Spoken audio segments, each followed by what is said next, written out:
দেখলে মনে চাই নবীরে দেখতে প্রাণ জুড়ায়। আপনার গান থেকে একটু পয়েন্ট আমি রাখি, নবুয়তের থেকে বর্তমানে আপনি নবীকে দেখবেন কিভাবে? নবী এবং নবুয়ত এক না, এটা আমি আগেই বলে গেছি, কিন্তু নবী দিয়েই তো নবুয়ত। কথাটা আমার কথাটাই যদি আবার পেঁচ ধরেন, এটা তো হইল না, ঘোলা হইল। নবীর প্রতি প্রেম না থাকলে নবুয়ত দিয়ে কি করবেন? বন্ধ করো দমের দ্বার, নবী এসবাতের আকার, ফানা ফিলাই পৌঁছে গেলে যাবে তোর বার্জিকি স্বভাব, জানগাই বিলায়াতের ভাব। আমার সহশিল্পীর কাছে আমার একটা প্রশ্ন, আজকে আপনারা আসছেন কষ্ট করে, কিছু তো নিয়ে যাবেন নাকি? সহজ মানুষ ফিরে সহজে, এই সহজের ভাব নিয়ে যে সহজে মিশে, ওই মানুষ এই দেশে নাই যার ভিতর বসা সাই আপনায় আপনি মিশে করে এসমে যাতে রব। দমসে জিকির হরদমে যে কয় আমার আল্লাহর কথা, আল্লাহ যদি কয় তোর বা কিসের ভয়? নবাবগঞ্জের এমপি মহোদয় আসলে এলাকার চেয়ারম্যান মেম্বার সব খাড়ায় জায়গা। আজকে মালাটা আমি চন্দ্র আক্তারের বাবার গলায় পরাই, সব থেকে ভালো একটা কাজ করেছেন, কিন্তু আমার মালাটা আমি আপনার গলায় পরাবো। যাই করেন সালা কিরকম করেন? আপনি কি করে বুঝলেন যে নবীর মহব্বত আমার ভিতরে নাই? চন্দ্র সরকার, গান দিয়ে আপনি না, আপনি দিয়া গান। কুরআন হাদিস পড়ে যদি কেউ পীর হইতো তাহলে ঘরে ঘরে পীর হওয়া যাইত। নবীজি আমার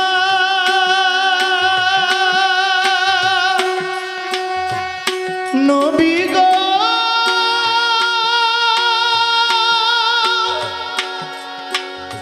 নবী গো,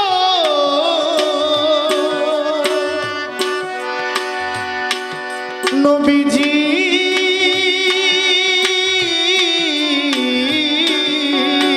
গানের থেকে। আর প্রশ্ন হচ্ছে মোহরে নবুয়ত সম্পর্কে, নবী এবং নবুয়ত এক না, নবী এবং নবুয়ত এক না, এখন আলাদা যে করলেন আপনি বলেন তো, নবু এবং নবুয়ত দুইটা যে দুই রকম করলেন, নবুয়তটা কি আমার নবীর শরীর মোবারকের থেকে আলাদা কিছু? কেউ একসাথে না। নবী এবং নবুয়ত এক না, এটা আমি আগেই বলে গেছি, কিন্তু নবী দিয়েই তো নবুয়ত। কথাটা আমার কথাটাই যদি আবার পেঁচ ধরেন, এটা তো হইল না, ঘোলা হইল। নবীর প্রতি প্রেম না থাকলে নবুয়ত দিয়ে কি করবেন? কে?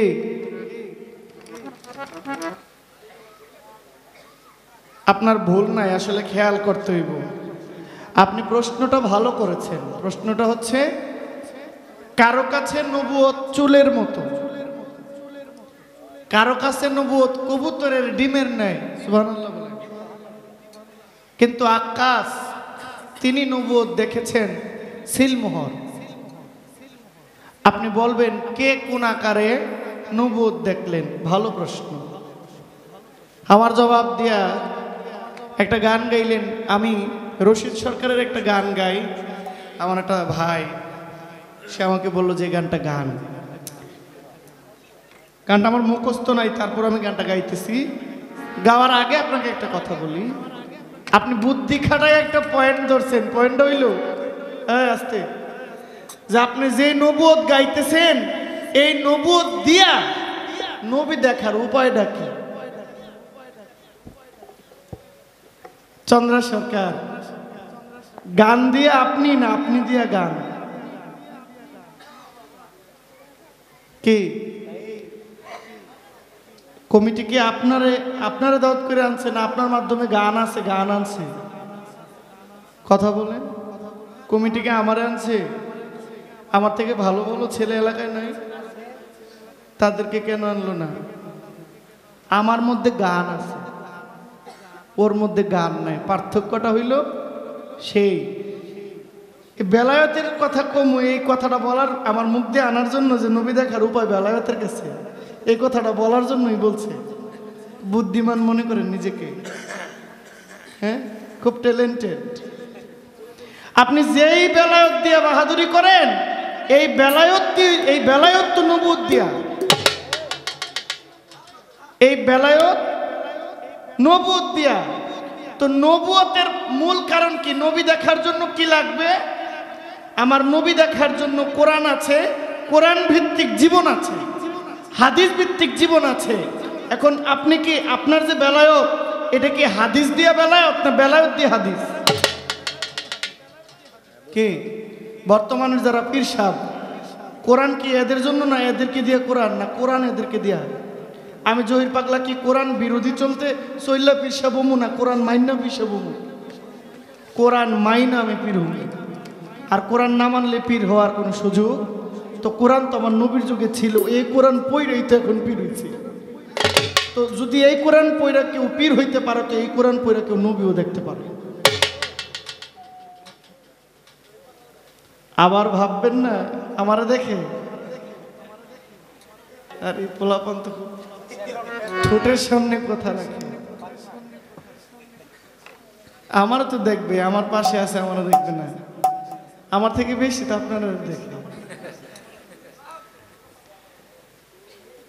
আপনি যেই পয়েন্টটা বলছেন যে নবুয়ত, আপনি নবুয়ত দিয়া নবী দেখার উপায় কি? হ্যাঁ, বর্তমানের যে নবুয়ত, এই নবুয়ত দিয়ে নবী দেখার একমাত্র উপায় হইল আত্মসমর্পণ করা। কি কি করা? আত্মসমর্পণ করা। কার কাছে? এই যে পয়েন্ট, কার কাছে আত্মসমর্পণ করবেন? একজন বেলায়েতের পীরের কাছে, মুর্শিদের কাছে। এইটাই বোঝাতে চাচ্ছে। ওই বেলায়েতের পীর, ওই বেলায়েতের মুর্শিদের মধ্যে যদি নবুয়তের স্বভাব না থাকে, তাইলে হবে কি? নবীর স্বভাব না থাকলে পীর ধরলে কি হইবে? নবীর স্বভাব করণ কারণ থাকতে হবে। ওই নবীর স্বভাব করণ কারণ কপি করা মানেই নবীর উপরে আত্মসমর্পণ করা। আর নবীর উপরে আত্মসমর্পণ করলেই নবী দেখা দেয়, না হয় নবী দেখা দেয় না। আমি গানটা গাই, এরপরে আপনার বাকি কথার পেজ ভাঙবো। আর যাই করেন, সালা কিরকম করেন,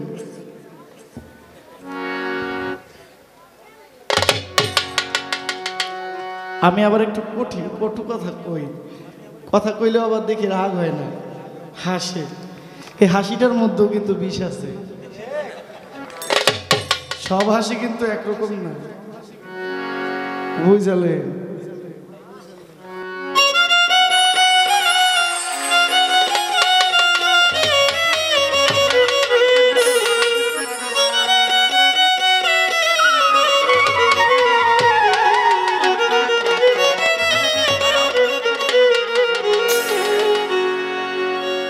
আমার নবীজির কুদরতের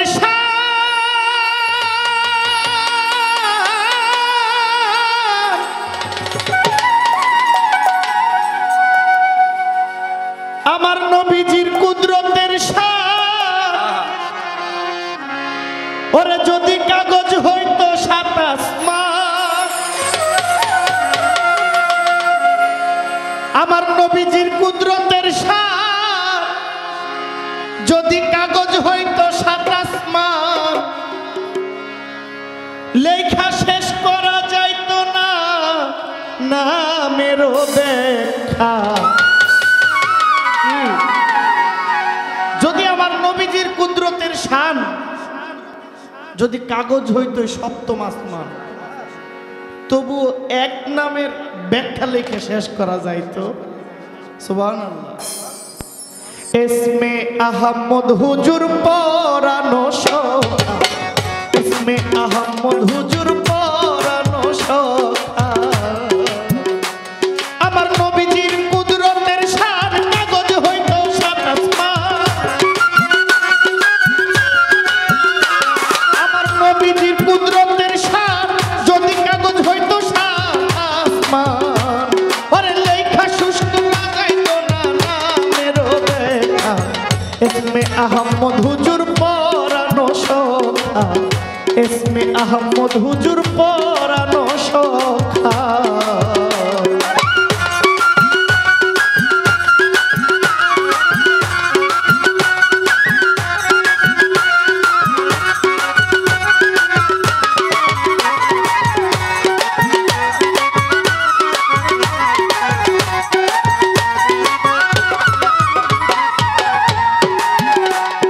হুজুর গো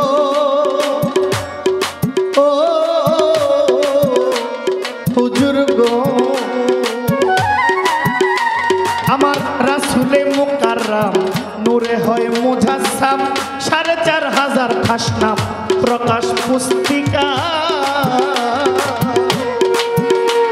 রাসূলে হয় মুকাররম আমার রাসূলে হয় মুকাররম নূরে হয় মুজাসসাম ৪৫০০ খাসনাম প্রকাশ পুস্তিকা তাফসীরে কাবীরে লেখা হয় তার ভিতরে তাফসীরে কাবীরে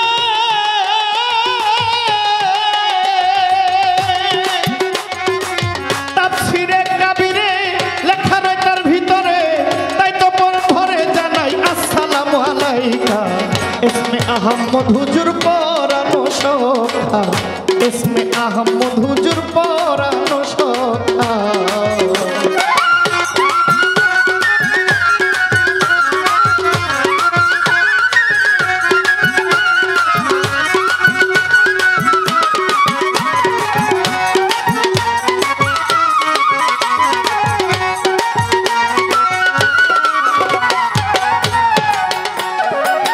নবী গো হুজুর গো হুজুর গো তুমি আহমদে আহম্মদ আহাদে আহম্মদ পাক জবিনে মোহাম্মদ সকল ধর্মের হাকিকত তোমার তরিকা তুমি আহাদ হইতে আহম্মদ পাক জবিনে মোহাম্মদ সকল ধর্মের হাকিকতে তোমার তরিকা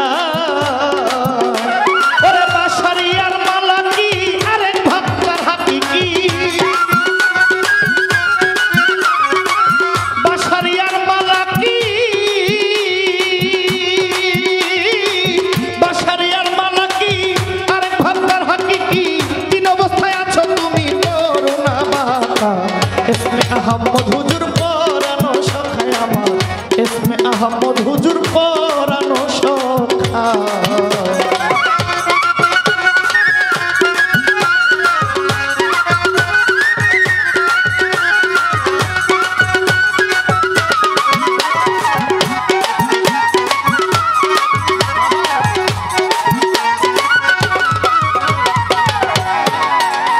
হুজুর গো হুজুর গো হুজুর গো ওর মিমের পর্দা উঠাইয়া দেখলাম তোমায় চাইয়া খুদ খোদা রব রহমান তুমি সব একা মারাত্মক কথা মারাত্মক কথা এখানে অনেকে শিরকি খুঁজবো কথাটা কি মিমের পর্দা উঠাইয়া তোমাকে দেখিলাম চাইয়া খুদে খোদা রব রহমান তুমি সব একা সুবহানাল্লাহ বলবেন এখানে অনেকে শিরিক ধরতে পারে যে খুদে খোদা মোহাম্মদ রব রহমান তিনি সব একা সাবধান এখানে শিরক খোঁজার কোনো সুযোগ নাই কেন নাই কেন নাই আমার আল্লাহ বলছেন লা ইলাহা ইল্লাল্লাহ মুহাম্মদ রাসূলুল্লাহ 12 হরফ লা ইলাহা ইল্লাল্লাহ এটা লিখতে 12 হরফ মুহাম্মদ রাসূলুল্লাহ এটা লিখতেও কম আছে নবী আল্লাহ না আল্লাহ থেকেও জুদা না এখানে যদি কেউ শিরক খুঁজে যে নবীকে রব রহমান একা বলা যায় কিনা হ্যাঁ যাবে যদি আমার আল্লাহ পাক সেই ক্ষমতা সেই পাওয়ার ওই যে মোহরে নবুয়ত কি এই যে জবাব মোহরে নবুয়ত হচ্ছে অলৌকিক ক্ষমতা ভবিষ্যৎবাণী যে আগাম খবর বার্তা দিতে পারে আল্লাহর পক্ষ থেকে কাউকে সেই শক্তি দান করেন নাই একমাত্র যার উপরে দান করেছেন তিনি হলেন রহমতুল লিল আলামিন কোরআন শরীফের মধ্যে একটা সূরা আছে সূরাটার নাম ইখলাস। কুল হু আল্লাহু আহাদ, আল্লাহু সামাদ, লাম ইয়ালিদ ওয়ালাম ইউলাদ ওয়ালাম ইয়াকুল লাহু কুফুয়ান আহাদ। এখানে আল্লাহ কয়জন পাওয়া গেছে জানেন? এই সূরার মধ্যে আল্লাহ কয়জন? কইবেন তো একজন না। কুলহু আল্লাহু আহাদ, আল্লাহু সামাদ। আল্লাহর গুণবাচক নাম একটা হলো আহাদ আল্লাহ, আর একটা হচ্ছে সামাদ আল্লাহ। এখন আপনি যদি বলেন যে গঙ্গায় গেলে গঙ্গার জল হয়, মেঘনায় গেলে মেঘনার জল হয়, পদ্মায় গেলে পদ্মার জল হয়, যমুনায় গেলে যমুনার জল হয়, শীতলক্ষায় গেলে শীতলক্ষার জল হয়, নদীতে গেলে নদীর জল হয়, পুকুরে গেলে পুকুরের জল হয়, কূপে গেলে কূপের জল হয়, জগে বোতলে গেলে বোতলের জল হয়, মগে গেলে মগের জল হয়। জল এটা জায়গায় জায়গায় রূপ ধরেছে, কিন্তু জল এক। জল ঠিক আল্লাহ এমন যিনি একাকার একেশ্বর, কিন্তু তিনি সর্ব জায়গায় আছেন। তার একমাত্র পাওয়ার নবী মুহাম্মদ সাল্লাল্লাহু আলাইহি ওয়াসাল্লাম। আপনি মোহরে নবুয়তের কথা বলেছেন, এখানে একটা জিনিস অভাব আছে। মোহরে নবুয়তের কথা বললে চুম্বন করতে হয়, এটা নবীর সুন্নাত। মোহরে নবুয়ত কথা শুনলে চুম্বন করতে হয়, এই চুম্বনের কারণেও অনেকে বেহেশত যায়। মোহরে নবুয়ত দেখছে অনেকেই, সবাইকে বেহেশতি? যারা মোহরে নবুয়ত বিশ্বাস করলেন তারা বেহেশতি, যারা মোহরে নবুয়ত দেখে বিশ্বাস করে নাই তারা বেহেশতের পাওয়ার কোনো আশা নাই। একজন দেখলেন কেশ চুলের মতো, তিনি কে? হযরত জাবির ইবনে সুমারা। একদিন নবী বললেন, আমার একটু পিঠ চেপে দাও। পিঠ মোবারক চাপতে চাপতে চাপতে চাপতে ঠিক দুই পিঠের মধ্যভাগে আইসা দেখলেন এক গুচ্ছ কেশ হাতে লাগে। ইয়া রাসূলুল্লাহ, এটাই কি মোহরে নবুয়ত? এটার মানে কি? আমার নবী বললেন, মোহরে নবুয়ত মানে এক গুচ্ছ কেশ। সুবহানাল্লাহ। মুসলিম শরীফের মধ্যে আসছে। আকাশ দেখলেন, মোহরে নবুয়ত হচ্ছে একটা সিল। এটা একটা লম্বা ঘটনা। মোহরে নবুয়ত দেখার জন্য আমার নবীর সঙ্গে ছলনা করেছে। মোহরে নবুয়ত দেখার জন্য আমার নবীর সঙ্গে ছলনা করলেন। ছলনা করে মোহরে নবুয়ত দেখলেন। আমার নবী বললেন, আকাশ, আমার এই মোহরে নবুয়ত দেখে শুধু তুমি বেহেশতি না, তোমার গত 14 পুরুষ বেহেশতে চলে যাবে। সুবহানাল্লাহ। এই মোহরে নবুয়ত তুমি একজন দেখার কারণে তোমার 14 সিঁড়ি বেহেশতবাসী হবে। সুবহানাল্লাহ। তাহলে মোহরে নবুয়তের পাওয়ার কম না বেশি? আল্লাহর দরবারে অনেক বেশি। একজন দেখলেন কবুতরে ডিমের মতো, তিনি কে? হযরত সাঈদ ইবনে ইয়াদিব রাদিয়াল্লাহু তাআলা আনহু। তিনি দেখলেন নবীজির পিঠ মোবারকের মধ্যে কবুতরের ডিমের ন্যায় একটা চিহ্ন, একটা গোশতের টুকরার মতো। আমার নবীজিকে জিজ্ঞাসা করলেন, ইয়া রাসূলুল্লাহ, এই কি সেই মোহরে নবুয়ত? আমার নবী বললেন, এই মোহরে নবুয়ত আমার প্রভুর পক্ষ থেকে উপহার স্বরূপ আমার উম্মতের জন্য রহমত স্বরূপ আমার আল্লাহ দান করেছে। নবীর চেহারা দেখলে সারা জীবনের পাপ মাফ। এটা কি খামখেয়ালি কথা? এটা কি ছোট কথা? হ্যাঁ, চেহারা দেখলে জীবনের গুনাহ মাফ। চেহারা দেখলে তার নাম বেহেশতের মধ্যে হয়। চেহারা দেখলে তার নাম আল্লাহর আরশের মধ্যে চলে যায়। এটা কি জাতা নাম? জয়মণ্ডপ আমার একটা গান হয়েছে আমার হযরত আলী ভাইয়ের সাথে, যেদিন আমার প্রথম দেখা। আমি একজনকে প্রশ্ন করছিলাম যে নবীর পরে নবী যদি কেউ হইতো, আপনারা মনে হয় অনেকেই পালাটা শুনছেন নাকি? কার লগে গাইছি এটা কইছি? আমাদের বাউল শিল্পীদের মধ্যে কেউ বলে নবীর পরে নবী হইলে হয়তো হযরত বড় পীর। কেউ বলে নবীর পরে নবী হইলে হইতো হযরত আলী করিমুল্লাহ ওজহি, কেউ বলে নবীর পরে নবী হইলে হইতো হযরত ওমর ইবনুল খাত্তাব, আবার কেউ বলে আবু বকর সিদ্দিক। এখানে উসমান, হযরত উসমান রাদিয়াল্লাহু তাআলা আনহুর কথা আসে নাই। কিন্তু মূলত পক্ষে নবীর পরে নবুয়তের যোগ্যতা কার ছিল? আমার প্রশ্নটা এটা ছিল। এই আলোচনার মধ্যে বেলায়েত নিয়ে কথা বললেন, হযরত আলীর কথা বললেন যে নবীর পরে নবী হইলে হযরত আলী হইতেন। আমি কথাটা অ্যাভয়েড করি নাই, আমি কথাটা ছুঁড়ে ফেলে দেই নাই। কিন্তু আমাদের এই শিল্পীদের মধ্যে, শিল্পী সমাজের মধ্যে পাক পাঞ্জাতনকে সম্মান দেখাইতে গিয়া হযরত আলী, তিনি নবীজির 4 খলিফার একজন, নবীজির বিশ্বস্ত একজন নেতা, একজনকে বড় করতে গিয়া বাকি 3 জনকে ছোট করা হয়। আপনারা প্রায় দেখবেন এক সাহাবাকে বড় করে, এক খলিফাকে বড় করে, খলিফাতুল মুসলিমিন হযরত ওমর রাদিয়াল্লাহু তাআলা আনহু, একজন খলিফাকে বড় করে আরেকজন খলিফাকে ছোট করা, এটা কোনো বাউলের কাজ হইতে পারে না। সাহাবারা যে আমল করছে, এই আমল করার ক্ষমতা আমাদের আছে বাবা? আপনারা কি বিরক্ত হচ্ছেন?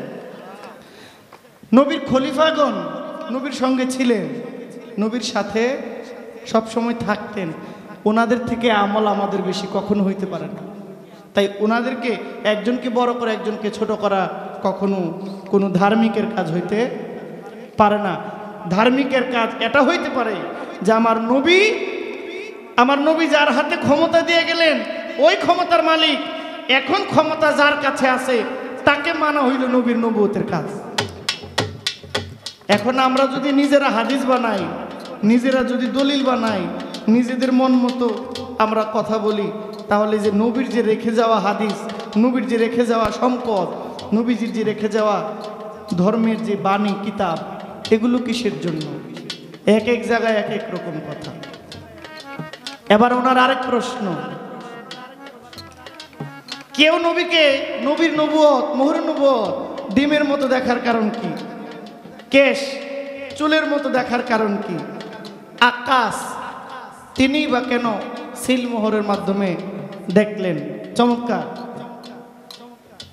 যার ভাব যখন যেভাবে থাকে, একজন সাহাবা, একজন নবীজির একজন উম্মত, তার মা নবীকে নিয়ে নবীর কাছে নিয়ে গেলেন, ইয়া রাসূলুল্লাহ, আমার এই সন্তানটা আপনার কাছে নিয়ে আসছি, যার নাম হযরত আনাস রাদিয়াল্লাহু তাআলা আনহু, নবীজির একজন খাদেম ছিলেন। হযরত আনাস রাদিয়াল্লাহু তাআলা আনহু, ওনার মা আনাসকে নিয়ে গেলেন, গিয়ে দেখেন নবীজির সামনে আরো অনেক মানুষ আসছে, হাদিয়া, কেউ খেজুর খুরমা এনেছেন, কেউ দুধ এনেছেন, কেউ মধু এনেছেন। সুবহানাল্লাহ বলবেন না? এগুলো আমার নবীর প্রিয় খাদ্য ছিলেন। হাদিয়া স্বরূপ নিয়ে আসছে। ওই মহিলায় কোনো হাদিয়া নেয় নাই, কিছুই নেয় নাই, মধু নেয় নাই, দুধও নেয় নাই, খুরমাও নেয় নাই। ওই মহিলা লজ্জায় পড়ে গেলেন যে আমার নবীর সামনে আমি দেখা করতে আসছি, আমার নবীকে আমি কি দিয়া হাদিয়া দিয়া আমার নবীর সঙ্গে আমি দেখা করব, সাক্ষাৎ করব। ওই মহিলা তাৎক্ষণিক চিন্তা করলেন, আমার কাছে পৃথিবীতে আমার এই নারী ছাড়া ধন, আমার সন্তান ছাড়া এর থেকে বেশি দামে আর কেউ হইতে পারে না। আমি আমার নবীর জন্য আমি আমার সন্তানটাকে হাদিয়া স্বরূপ দিয়ে দিব। সুবহানাল্লাহ বলবেন? আমার নবীর কাছে গিয়া বলে, ইয়া রাসূলুল্লাহ, আমি কোনো হাদিয়া আনি নাই হুজুর, আমি কোনো হাদিয়া আনি নাই, আমার কাছে কিছু নাই, আরবের খুরমা নাই, দুধ নাই, মধু নাই। হুজুর, আমার এই আনাস, 6 থেকে 7 বছরের বাচ্চা আনাস, এই আনাসকে চিরদিনের জন্য, জিন্দেগির জন্য মুক্তভাবে, একেবারে বিচ্ছেদভাবে আমি আমার এই সন্তানকে আপনাকে হাদিয়া স্বরূপ দিয়ে দিলাম। সুবহানাল্লাহ। ত্যাগ, ভোগে সুখ নাই, কিসে সুখ? ত্যাগেই সুখ। সন্তান দিয়ে দিলেন নবীকে হাদিয়া। আমার নবী বলেন, দিয়ে গেছে বাচ্চা মানুষ, থাকো। আনাস রাদিয়াল্লাহু তাআলা আনহু থাকলেন। আস্তে আস্তে দিন যাইতে লাগলো। আমার নবী বলেন, তুমি তো কোনো ভারী কাজ করতে পারবে না, মা বলেন, হুজুর আমার ছেলে ভারী কাজ না পারো, আপনার অজুর পানি আগায় দিবে। সুবহানাল্লাহ। আপনার তসবিটা আগায় দিবে। আপনি যে আতর ব্যবহার করেন, আমার নবী যে আতর ব্যবহার করবেন কি, যে দিক দিয়ে হাইটা যাইতো 40 মাইল ধইরা ম্যাশ কাম্বরের ঘ্রাণ আসতো। সুবহানাল্লাহ। আপনার অজুর পানি আগায় দিবে, আপনার কাজগুলো, ছোট ছোট কাজগুলো আমার ছেলেটা করে দিবে। আমার নবীজি আদেশ করলেন, আনাস আমার জুব্বা নিয়ে আসো। আনাস গেলেন জুব্বা আনতে। রাস্তার মধ্যে গিয়া দেখে ওই আরবের শিশুরা, বাচ্চা শিশুরা খেলাধুলা করে। খেলাধুলার মধ্যে আনাস চাইছে যে, বাচ্চা তো নিজেও তো বাচ্চা, আনাস যে চাইছে এই খেলার মধ্যে সে নিজেও হারায় গেছে। এই যে দুই চোখ দিয়ে খেলাধুলা দেখতেছে, তার আর দুনিয়ার কিছু মনে নাই। নবীজি যে জুব্বা মুবারক আনতে আদেশ করছে ওইটাও ভুলে গেছে। আনাস ঘন্টার পর ঘন্টা দাঁড়ায় আছে, খেলা দেখতেছে। আমার নবী অপেক্ষায় বসে আছে, আনাস কখন নবীজির জুব্বা মুবারক নিয়ে আসবে। আনাস আসে না। আমার নবী ভাবলেন যে ছেলেটা কোথায় গেল, একটু খুঁজে দেখি। আগায় গিয়া দেখে যে মাঠের মধ্যে বাচ্চাদের খেলা দেখতেছে। ডাক দিলেন, আনাস। নবীজি উচ্চারণ জোরে ছিল না, কটু করে কথা বলে নাই, আনাস। আনাস হঠাৎ করে তার ধ্যান ভঙ্গ হয়ে গেছে। আমার নবীজিকে দিয়ে ভয় পেয়ে গেল, তার চোখ দিয়ে পানি পড়তেছে। আনাস বলে, হুজুর আমার ভুল হয়ে গেছে, আমার মনে ছিল না। বলে, সমস্যা নাই, কিন্তু তুমি এখানে যে খেলা দেখতেছো তোমার তো বেল সময় যায়। আমার নবীজি সেই দিন আনাস প্রমাণ করেন, ইয়া রাসূলুল্লাহ, মালিক কর্মীকে রাগ হয়ে শাসন করে, মারে, অত্যাচার করে। বর্তমান পৃথিবীতে কাজের দাসী, কাজের মেয়েকে ভুল হইলে মাছ কাটি দিয়া গরম করে গায়ে ছেঁকাও দেয়। দাসীবান্দীদের উপর অত্যাচার করে, বাড়ির কাজের লোকদেরকে খুব খারাপ ভাষায় কথা বলে। আনাস রাদিয়াল্লাহু তাআলা আনহু বললেন, ইয়া রাসূলুল্লাহ, আমার নবীজি সেই দিন আমি ঘন্টার পর ঘন্টা দেরি করার পরও আমার নবী তো আমাকে জোরে ধমক দেয় নাই। ধমক দেওয়া তো দূরের কথা, আমার নবী রাগ হইয়া উচ্চ সুরে আমার দিকে কথা কয় নাই। উচ্চ সুরে কথা বলা তো দূরের কথা, আমার নবী রাগ হইলে দেখবেন কপাল ভাঙ্গে না, এটাকে বলে ব্রু কুচকানো। বলে আমার নবী আমাকে ধমক দিবে তো দূরের কথা, ব্রু কুচকাইয়া রাগ হইয়াও আমার দিকে চায় নাই। আনাস রাদিয়াল্লাহু তাআলা আনহু থেকে বর্ণিত, আমার নবীজি বললেন, আমার যত উম্মত আছেন, আমার যত সাহাবা আছেন, প্রত্যেকের কাছে আমি এক এক রূপে এক এক সময় হাজির হয়েছি। ওই রূপটা যদি কেউ চিনে, আমার প্রতি তার ঈমান ভঙ্গ না হয়, আমি তার কাছে স্বয়ং খোদার থেকেও কোনো অংশে কম। আমি এক এক দিন এক এক রূপে এক একজনের সামনে আসছি। ওই রূপটা যদি কেউ চিনে, আমার এই মুহূর্ত নবুয়তকে বিশ্বাস করে তার ঈমানটুকু সে ধরে রাখে, ওই ব্যক্তি কখনো পথভ্রষ্ট হইতে পারে না। বেলায়েত নিয়ে আলোচনা করবেন, অবশ্যই পাক পাঞ্জাতনের কথা তো বলবেন। আমাদের বাংলাদেশে শিয়া সম্প্রদায়ও আছে না? শিয়া সম্প্রদায় কোনটা জানেন? মহরম আসলে দেখবেন একদল গায়ের মধ্যে খুব আঘাত করে, রক্তাক্ত শরীর করে। হযরত আলী, পাক পাঞ্জাতন, এদের প্রেম লাগবে অতিরিক্ত। ওই অন্যান্য সাহাবাদেরকে ছোট করে অতিরিক্ত বললে তখন নবীর অপমানে, নবীজির সাহাবাদের সম্মানে বাঁধে। এখন আমাদের দেশে অনেকেই এই ধরনের কথা বলে, আল্লাহ মাফ করুক। আমি আপনার কাছে একটা কথা জানতে চাই, এই যে আমার নবীজির বেলায়ত, যে একজন নবী, ওনার নবুয়ত, ওনারই বেলায়ত। আমার আগের প্রশ্নটা আপনি মেয়ে মানুষ এই জন্য ছিল, আবার ঠিক একই রকম একটা প্রশ্ন, সেম। আপনার উত্তরটা ভালো, আপনি দয়া করে বলবেন, একজন গুরু তার ভক্তকে বেলায়ত দান করছে, কিন্তু ভক্ত জানে না। তার ভক্ত কি জানে না। 12 বছর এক যুগ ওই গুরুর বাড়িতে কর্ম করলেন। যখন ভক্ত টের পাইলেন যে আমার গুরুর বাড়িতে আমি একটা না 12 বছর চাকরি করলাম, বিনিময়ে কিছু পাইলাম না, বিনিময়ে আমি কিছু পাইলাম না, সে রাগ হয়ে গুরুর বাড়ি ছাইরা চলে যায়। সেই দিন বড় পীর, বড় পীর ওনারই একজন ভক্ত, তাকে বেলায়েত দান করলেন। 12 বছর পর্যন্ত চাকরি করার পরে সে বুঝতে পারে নাই যে আমার মধ্যে যে বেলায়েত আছে, আমার মধ্যে যে গুরুর রহমত আছে। সে চইলা যায়, আমার নবী বড় পীর তাকে ফিরায় না। এটা একটা লম্বা ঘটনা। আমার বড় পীরের ওই ভক্ত ফিরে এসে বললেন যে আমার যেই পীর আমাকে বেলায়েত দান করলো, আমি বুঝতে পারি নাই বাড়ির মধ্যে অগ্নি হয়ে গেছে, আগুন লেগে গেছে। আমার বড় পীরের এক ভক্ত গিয়া বলেন, হুজুর আপনি তো বড় পীর, আপনি চাইলে তো আগুন নিভে। বলে না, এই আগুন নিবানোর ক্ষমতা আমার নাই, এই আগুন নিবানোর দায়িত্ব আমার না। বলে এটা কার দায়িত্ব? বলে আগুন যিনি লাগায় নিবানোর দায়িত্বটাও তার। সেই ভক্তটাকে, বড় পীরের ভক্ত, সেই ভক্তটাকে, আর ওই ভক্তের বর্তমান, তার বর্তমান কি, এটা আপনার কাছে আমার একটা প্রশ্ন। পরিচয় কি, তার আমল কি, এটা আপনার কাছে প্রশ্ন।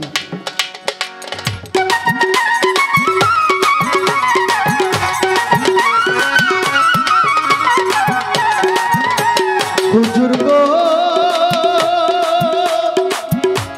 ও হুজুর গো, হুজুর গো, তুমি আহাদ হইতে আহাম্মদ, পাক জমিনে মোহাম্মদ, সকল ধর্মের হাকিকত তোমার তরিকা। তুমি আহাদে আহাম্মদ, পাক জবানে মোহাম্মদ, ওরে সকল ধর্মের হাকিকত তোমার তরিকা।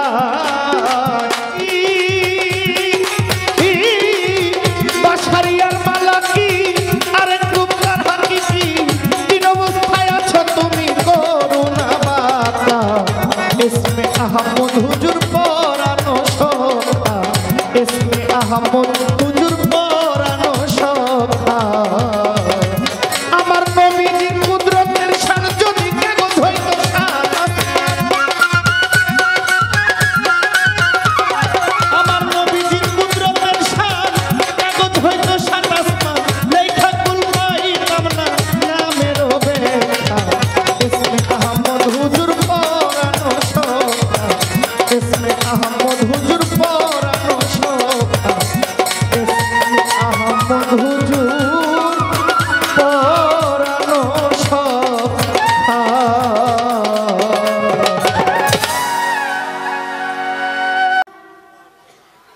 ভালো কিছু আলাপ আলোচনা আমাদের মাঝে রাখলেন, অনেক সময় ভালো কিছু কথা আমরা শুনলাম। একটি গান গাইলেন, হুজুরের কুদরতের শান যদি কাগজ হয় 7 আসমান, তবু লেখা শেষ করা যায় না তার নামের ব্যাখ্যা। ইসমে আহমদ নবী পরানো সখা। ভালো গান করে আমাকে বলে গেলেন, আমি বলেছিলাম নবী আর নবুয়াত এক না। এখন তার কথায়, আমার কথাতে তিনি বলেন, এটা তো আমিও বলছি, নবী আর নবুয়াত এক না। সত্য কথা। তো বলছেন তার মধ্য থেকে নবীর যে বিষয়টা আর নবুয়াতের যে বিষয়টা, সেটা পরবর্তীতে যেভাবে ক্লিয়ার করলেন, প্রথমে ওইভাবে আপনি তুলে ধরেন নাই। পরবর্তীতে যেভাবে বলেন নবুয়াত একটা অলৌকিক শক্তি, যেটা একটা পাওয়ার, আর নবী তিনি কি লুৎফায়ে নূর, যেটা নিত্য নতুন জন্ম হয়ে পয়দা হয়ে আসতেছে। নবী কি লুৎফায়ে নূর, এখান থেকে যে যাকে নিবি পরপারে সেই তোর নবী। আপনি কি করে বুঝলেন যে নবীর মহব্বত আমার ভিতরে নাই? বেলায়েত যারা করে তাদের মধ্যে নবীর মহব্বত সব থেকে বেশি।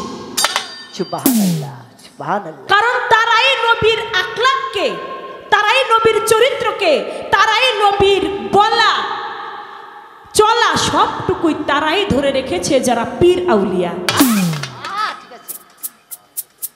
আর সেখান থেকে আমার দরদ তিনি বলেন যে কোরআন হাদিস দিয়া পীর কোরআন হাদিস ছাড়া কি পীর হইছে নাকি? কোরআন হাদিস দিয়া পীর হইছে, এটা আপনারা কি বলছে?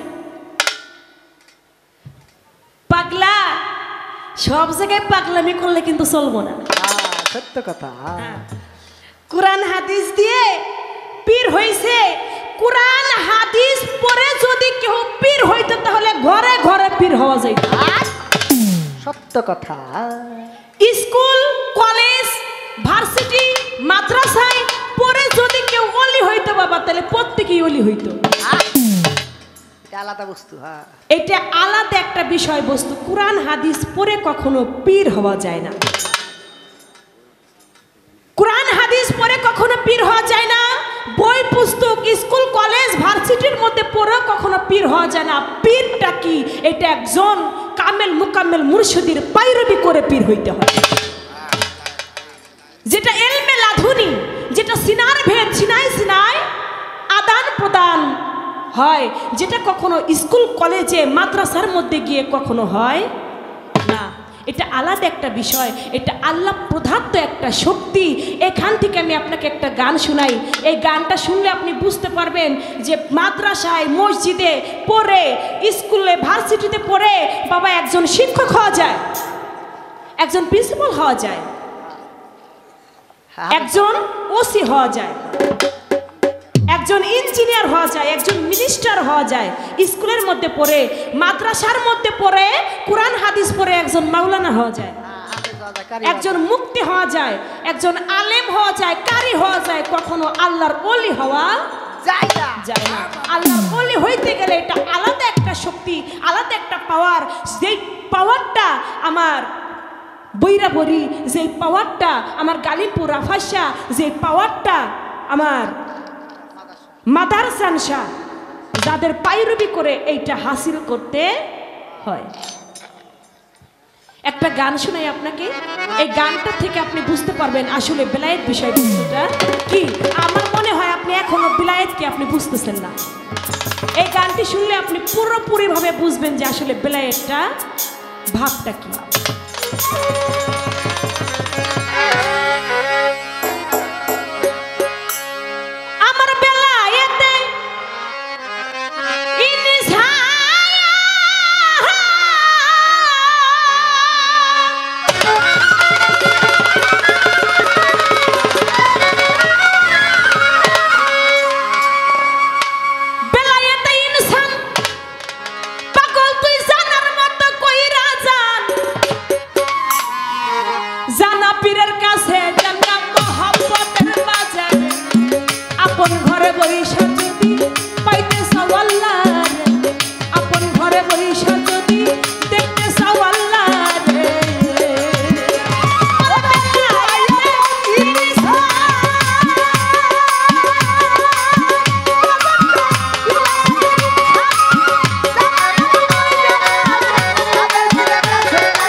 হাসিল করবি মন আমার, এমন আবাদত করো বলি তোমারে।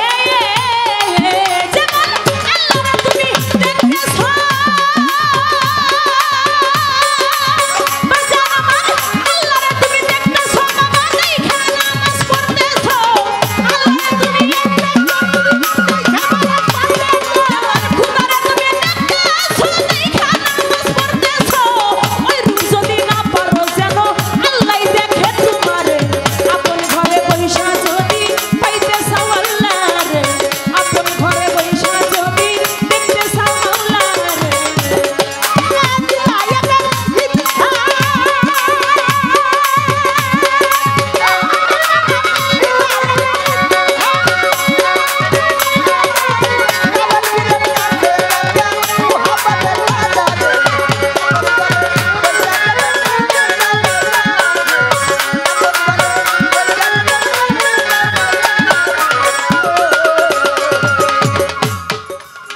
বলেছে বিলায়েতে ইনসান জানার মতো করে যান, জানা পীরের কাছে জানগা মোহাব্বতের বাজারে, আপন ঘরে বৈশা যদি পাইতে চাও আল্লাহরে। একজন মুর্শিদের তোয়াজ জানিয়া নিগুম ঘরে বসে যাইয়া, এলেম জিকির সালাত জাকাত শিখাইব তোরে। তোর পীর যদি মুকাম্মেল হয়, কামেল করবে নিশ্চয়, তৌহিদ তাওয়াক্কুল ঈমান জাগবে তোমার ভিতরে। বেলায়েতে কুবরা কায়েম করছে যারা, মজবুত থাকিয়া নিজের ইমানটার পরে, এইভাবে কাল ভয় তার চৈতন্য, মানুষ নয় সে সামান্য, জনম ধন্য করছে গিয়া ওলি আল্লাহর কাতারে। বেলায়েতে আবরার হাসিল করবি মন আমার, এমন ইবাদত করো বলি তোমারে। যেমন আল্লাহরে তুমি দেখতেছো, দেখা নামাজ পড়তেছো, ওই রূপ যদি না পারো যেন আল্লাহ দেখে তোমারে। এ হচ্ছে আমার বেলায়েত, এই আমার বেলায়েতের নিশানা। প্রশ্ন করলেন আমার বড় পীর আব্দুল কাদের জিলানী, তার দরবারে এক ভক্ত একে একে 12টি বছর পর্যন্ত গোলামি করেছেন। গোলামি করবার পরে ওই ভক্ত লক্ষ্য করে দেখে 12 বছরের পরে 6 মাস আগে যারা আসছে তাদের আমার বড় পীর খেলাফত দিয়ে দেয়, তারা ওলি হয়ে যায়। আবার 2 মাস পরে যারা আসে তাদেরও খেলাফত দেয়, তারাও ওলি হয়ে যায়। ওই মনে মনে ওই আব্দুল্লাহ, ভক্তের নাম ছিল আব্দুল্লাহ, আব্দুল্লাহ মনে মনে ভাবে যে আমি আমার বড় পীরের বাড়িতে 12টি বছর হয়ে গেল, আমি আসলাম, আমার দয়াল আমারে একটা দিন একটু খেলাফত দিল না, আর যারা আমার পরে আসে তাদেরকে খেলাফত দিয়ে দেয়। যা, আমি আর এই বড় পীরের বাড়িতে আর গোলামি করব না, আর চাকরি করব না। তিনি কি করলো, অনুরাগে, মনের অনুরাগে তিনি বাড়ি হতে বের হয়ে গেলেন। কিছু দূরে যায় কয়, মাওলারে বড় পীরের বাড়িতে আমি 12টি বছর গোলামি করলাম, আমার বড় পীর আমারে ওলি বানাইল না, আমারে খেলাফত দিল না, মাওলা গো আমার বড় পীরের বাড়িতে জানে আগুন লেগে পুইরে ছাই হয়ে যায়। বলা দেরি আছে, কবুল হইতে দেরি নাই। সঙ্গে সঙ্গে আমার বড় পীরের বাড়িতে আগুন ধরে গেছে। ভক্তরা দৌড়াইয়া চিৎকার করে পানি নিয়ে আগুন নিভাইতে যায়, আগুন নিভে না।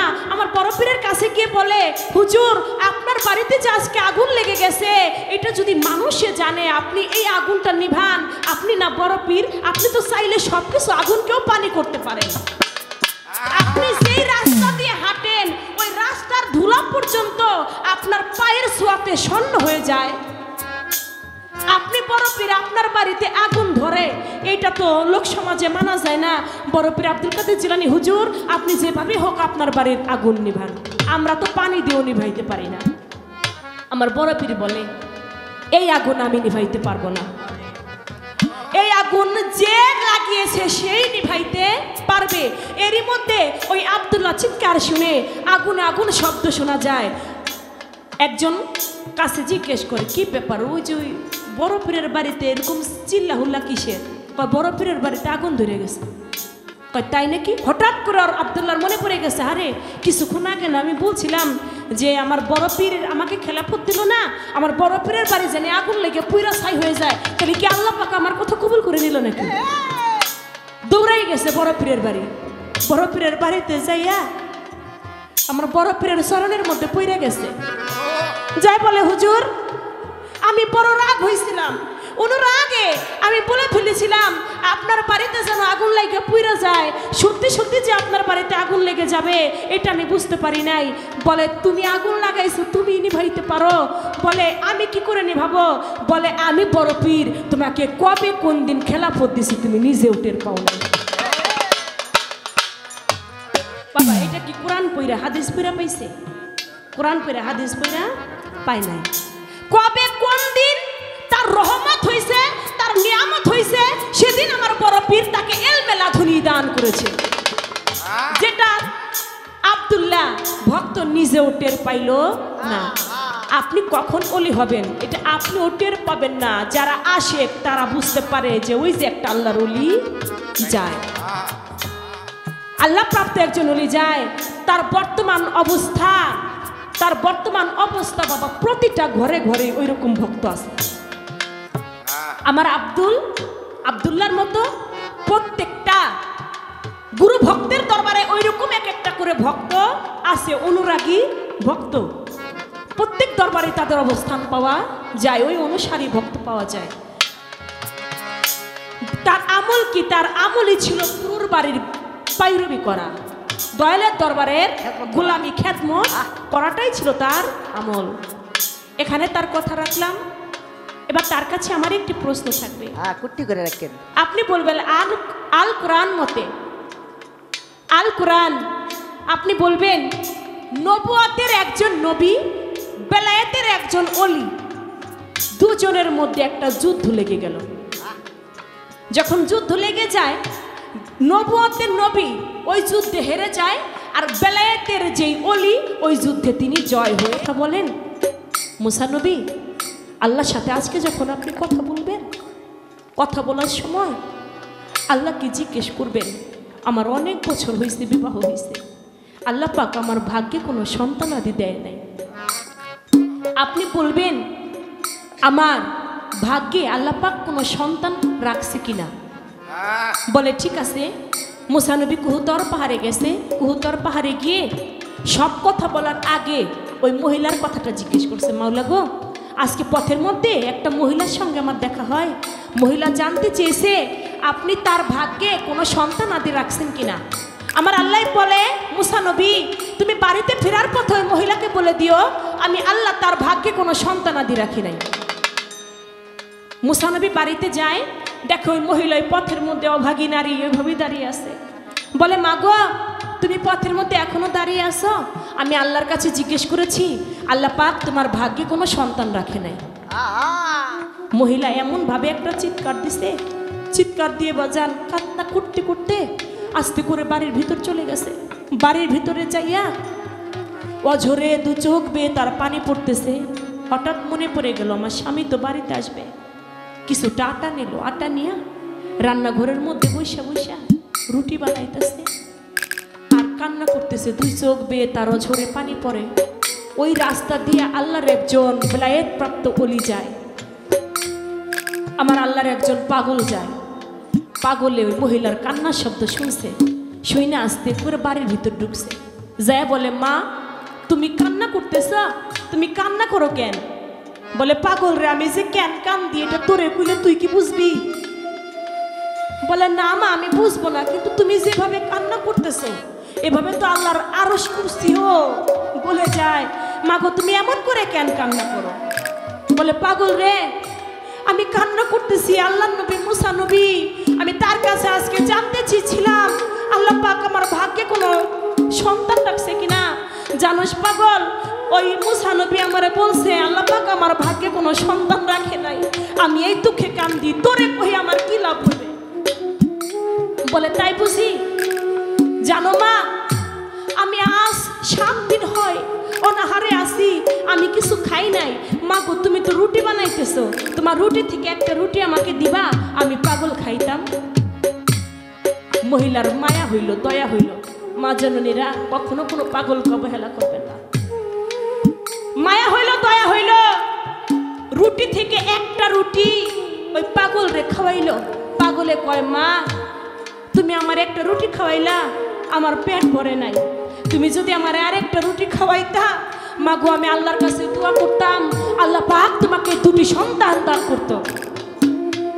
মহিলা কয় পাগল, রুটি খাবি খাইয়া যা, রুটি খাওয়ার আশায় তুই আমার মিথ্যা আশ্বাস দেশ।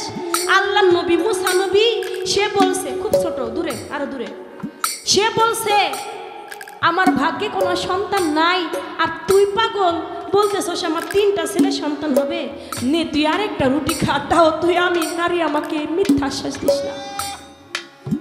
আরেকটা রুটি পাগল খাইল। পাগল খাওয়ার সঙ্গে সঙ্গে খাওয়া যখন শেষ হইল আমার আল্লাহর দরবারে দুটি হাত তুলছে মাওলা।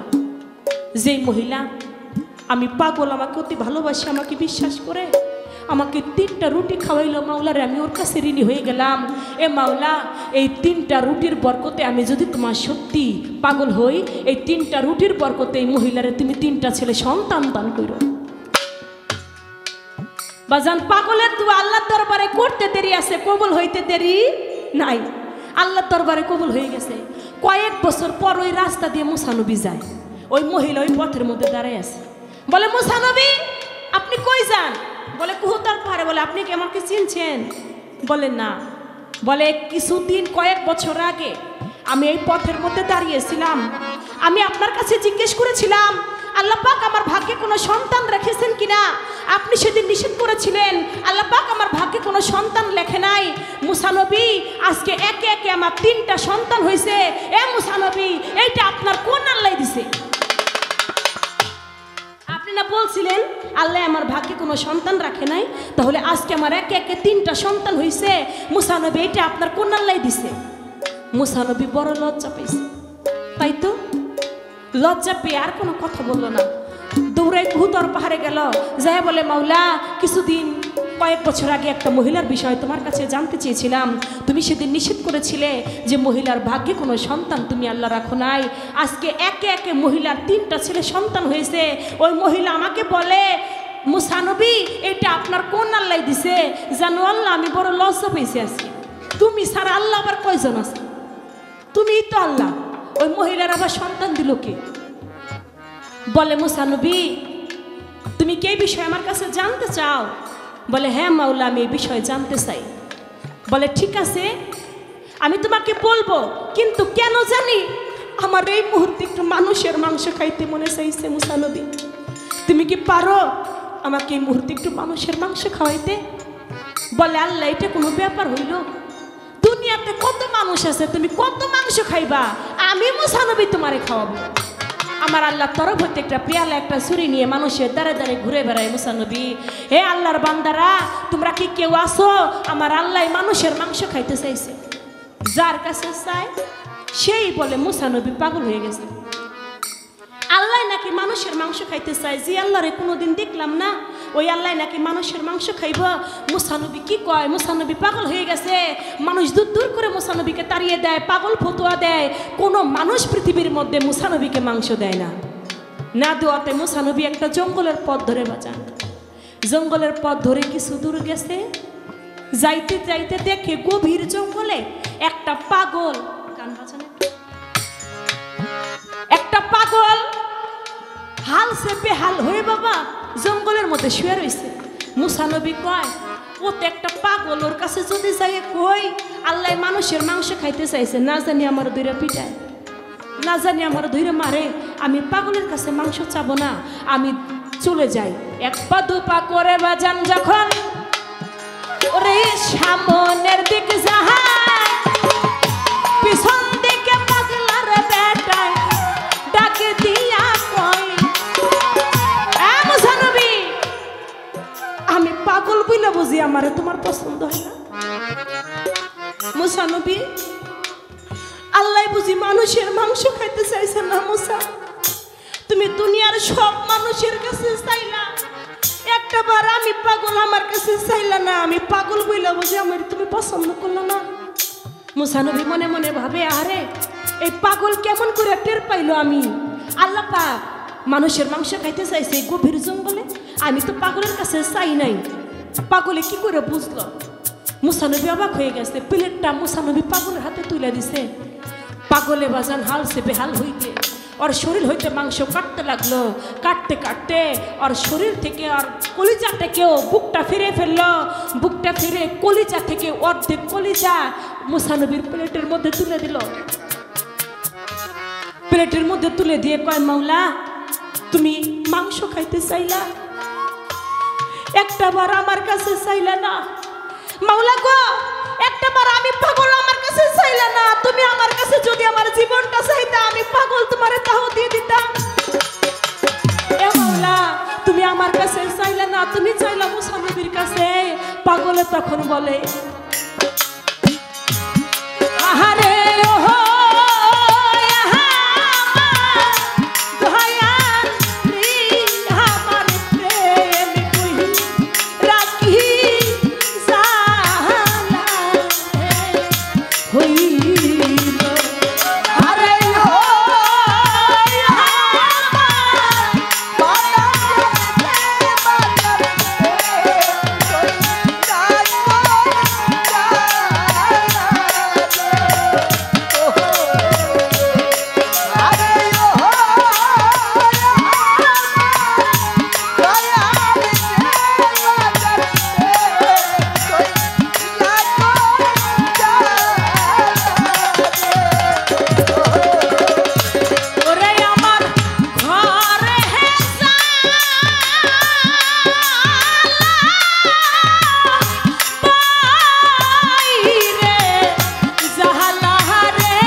তোমার সাথে প্রেম করে আমার কি জ্বালা হইল। আমার কাছে তুমি মাংস খাইতে চাইলা না, তুমি মুসা নবীর কাছে মাংস খাইতে চাইলা। কলিজা থেকে অর্ধেক কলিজা কাইতে দিল মুসা নবী। ওই প্লেট নিয়ে কুহুতর পাহাড়ে যাইয়া কয়, মাওলা তুমি না মানুষের মাংস খাইতে চেয়েছিলে, এই নাও মানুষের মাংস। আমার আল্লাহ কয়, মুসা নবী তুমি কই পাইলা? বলে, মাওলা পৃথিবীতে কোনো মানুষ দিতে রাজি হয় নাই। বলে, তাহলে কোথায় পাইছো তুমি? বলে দেখি গভীর জঙ্গলে একটা পাগল হালসে বেহাল হয়ে শুয়ে আছে। আমি ওই পাগলের কাছে চাই নাই, পাগল জানি কেমন করে বুঝছে তুমি মানুষের মাংস খাইবা। ওই পাগলে ওর শরীর হইতে এমন ভাবে মাংস কাটতে লাগলো, শেষ পর্যন্ত আর কলিজা থেকে অর্ধেক কলিজা তোমার দিয়ে দিছে। বলে তাই বুঝি মুসা নবী আমার একটা মানুষে পাগলে বুঝি মাংস দিল না? মুসা, ও মুসা, আমি তো মাংস খাইতে চেয়েছিলাম তোমার কাছে। মুসা রে, তুমি কি মানুষ ছিল না? ও মুসা, আমি তো মাংস খাইতে চেয়েছিলাম তোমার কাছে। মুসা রে, তুমি কি মানুষ ছিল না?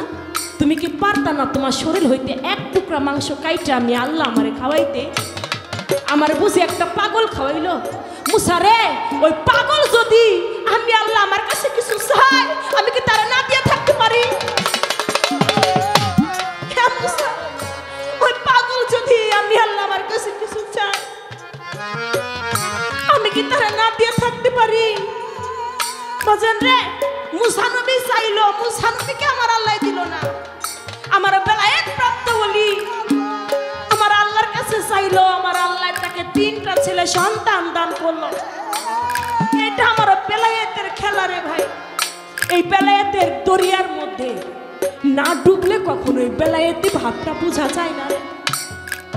এই বেলায়েতে সাগরে ডুব দিতে হয়, আমার চাঁদসার প্রেমে ডুবে থাকতে হয়, আমার আজিমপুরের প্রেমে ডুবে থাকতে হয়, আমার বৈরাপুরের প্রেমে ডুবে থাকতে হয়, তাহলেই বোঝা যায় বেলায়েতি খেলা। কি করি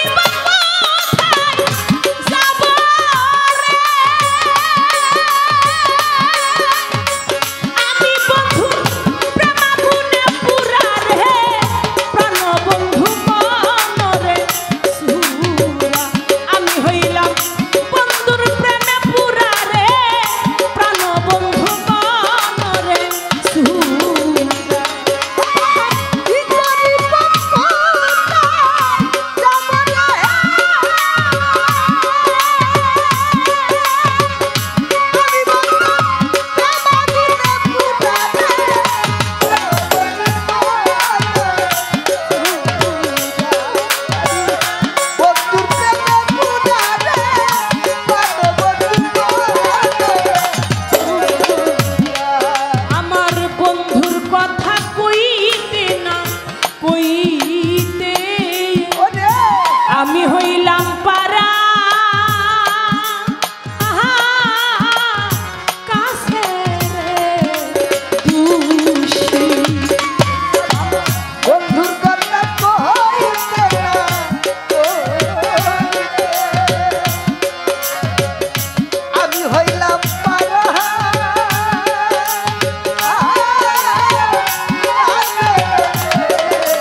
হইল দেশা হইল বৈদাসী ওরে তোরা পইলা দিলা জানি রে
আমি হব ওই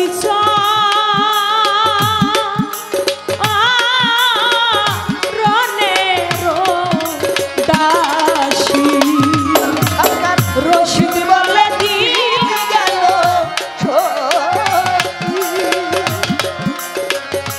আমি হব ওই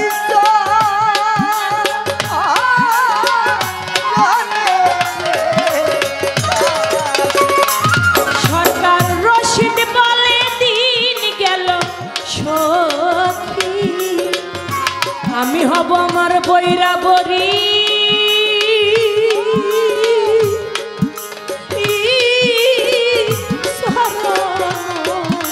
দাসী তোরা পইলা দিলা জানি রে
আমার প্রাণবন্ধু মনরে সুরা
খুব ভালো ভালো কথা বললেন। কোরআন পড়ে কেউ ওলি হইতে পারে। আমি বলছিলাম যে কোরআন হাদিস যদি থাকে ওই আলোকেই তো মানুষ আলোকিত হয়। আমাকে বলে জহির পাগলা, আপনাকে কে বলছে যে কোরআন হাদিস পড়া ওলি হয়? রশিদ সরকারের গান তো আপনিও গাইলেন। রশিদ সরকারের একটা গানই আছে, কোরআন পড়া কেউ জ্ঞানী হইছে, কেউ শিখিল ভিক্ষা করা, কোরআন আধ্যাত্মিক ইশারা। এই কথাটা রশিদ সরকারের গান। কোরআন পড়ে কেউ জ্ঞানী হইল আর কেউ শিখিল ভিক্ষা করা, কোরআন আধ্যাত্মিক ইশারা। তো কোরআন যদি আধ্যাত্মিক ইশারাই হয়ে থাকে তা কোরআন না পড়ে ওলি হয় কেমনি? যদি কোরআনের পইরা, একটা হলো কোরআন পইরা, এখানে অনেকে আছে কোরআন শরীফ পড়তে পারে, পড়াটা না, কোরআন সুন্নাহ মোতাবেক, কথাটি এটা না, কোরআনের আলোয় আলোকিত হইয়া মাজারে মাজারে গেলে যদি ওলি হইতো। আপনারা মাজারে যান না? শাহজালাল শাহপুরান বাবার মাজারে যায় না তো? তো সারা সবই ওলি হয়ে যেত। মাজারে মাজারে দৌড়াইলে বুঝি ওলি হওয়া যায়? এটা কে বলছে? ঘরে বসে ওলি হওয়া যায়। পাঁচখানা নামাজ পড়লে, 5 ওয়াক্ত নামাজ আদায় করলে, কলমা কালাম ঠিক মতো পড়লে, কোরআন সুন্নাহর মতো জীবনযাপন করলে ওই ব্যক্তি ওলি হইতে পারে না? খালি খালি মাজারে গেলেই ওলি হয়? একতরফা বলা ঠিক না, ঢালাও ভাবে বলা উচিত না। একটা লোক মাজারে গেল, পীরের সঙ্গ নিল, পীরের সেবা করলো, কিন্তু এই লোকের আখলাক ঠিক হইল না। আখলাক মানে হলো চরিত্র। আখলাক কি? তো কোরআন শরীফে চরিত্রের কথা আছে না? চরিত্র কিভাবে সুন্দর করতে হয় সেই কথা আছে না? তাই কোরআন পড়লে বুঝলে তো চরিত্র ঠিক হইব, তারপরে তো পীরের দরবারে গেলে এটা কাজে লাগবে। কোরআনকে কখনো অবমাননা করার সুযোগ নাই। আমি একটা গান গাই, আমার গানটা খুব ছোট একটা গান। একটা প্রশ্ন করলেন, একজন নবুয়তের নবী আর একজন বেলায়েতের অলি, যুদ্ধ লাগলো। যুদ্ধে নবুয়তের নবী হারলেন, বেলায়েতের অলি জিতলেন। এটা কে? প্রশ্ন কইরে মুসা নবীর একটি গল্প আসছে না? তা আমি জবাবটা দিব কি? মুসা নবীর গল্পের মধ্যে উত্তরটা সঠিক হয়েছে। প্রশ্ন যেখানে করছে গল্পটাও পাশাপাশি এটাই ছিল। মুসা নবীর কাছে আল্লাহ কলিজা চাইলেন, মানুষের মাংস খাওয়ার ইচ্ছা হইলেন। মুসা নবী প্লেট হাতে নিয়ে মানুষের কাছে ধারে ধারে যায়। ধারে ধারে যাওয়ার পরে মুসা নবীকে পাগল বলা হয়। বলে আপনি তো পাগল, মানুষের কলিজা আল্লাহ খাইতে চাইছে, কেউ তো কলিজা দেয় নাই। একজন মজনু, একজন পাগল মুসা নবীকে দেখলেন, দেখা মুসা নবী তাকে অ্যাভয়েড করে চলে যায়। মুসা নবীর পিছন দিয়ে ডাক দেয়, হয় পাগল, আমার কি পছন্দ হয় নাই?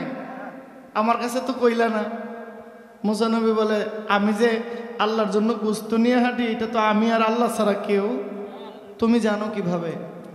নিশ্চয়ই তুমি একজন আল্লাহওয়ালা মানুষ।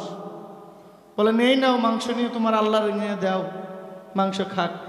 আল্লাহর কাছে নিয়ে গিয়ে বলে, আল্লাহ এক পাগল মজনু, সে গোস্ত দিছে, মানুষের গোস্ত। আল্লাহ বলেন, বন্ধু, যে ব্যক্তি আমি আল্লাহর জন্য মানুষ নিজের দেহ কাইটা গোস্ত দিতে পারে, আমি আল্লাহ ওই বন্ধুর জন্য সন্তান দিতেও পারি। ওইখানে নবীর, মুসা নবীর নবুয়ত, সেখানে মুসা নবী বুঝতে পারে নাই। কিন্তু মুসা নবীর নবুয়ত আর আমার নবীর নবুয়ত কিন্তু এক হইতে পারে কি? এক হবে? জবাবটা আপনি দিয়ে গেছেন। তারপরেও আরেকটা কথা আমি বলি, আমার একটা গান আমার ইচ্ছে হয়েছে, আমি গানটা গাই, এরপরে আবার আপনার কথার জবাব দেব।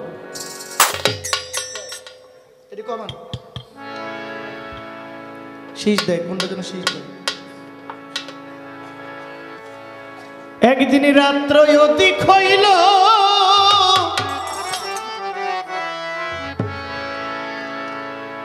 আমার নবীর কেউ না সঙ্গে ছিল, করিতে গেলেন নবী ইসলাম জারি।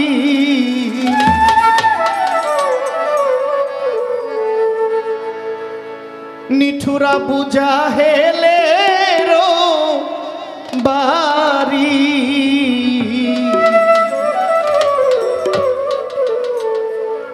আমার নবীজি নবুয়ত প্রাপ্ত সর্বসময়, কিন্তু নবুয়ত প্রকাশ পাইলেন 40 বছর বয়সে।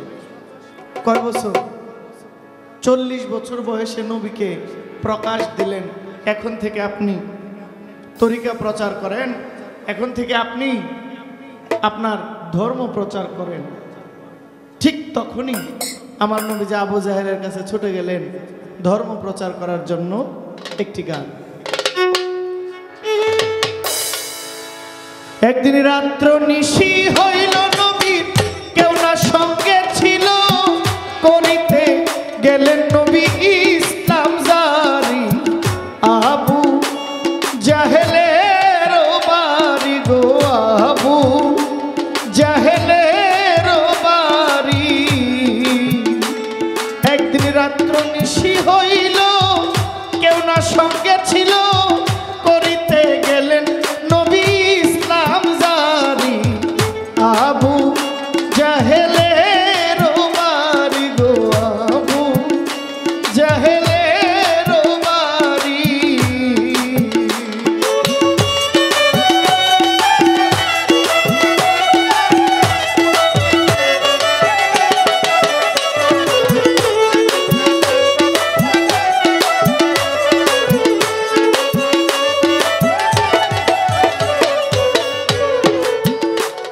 নবী গো, নবী গো, যাইয়া চাচা বলে ডাকিল, দরজা খুলে দিল, নবীকে বসাইল অতি যত্ন করি। যাইয়া চাচা বলে ডাকিল,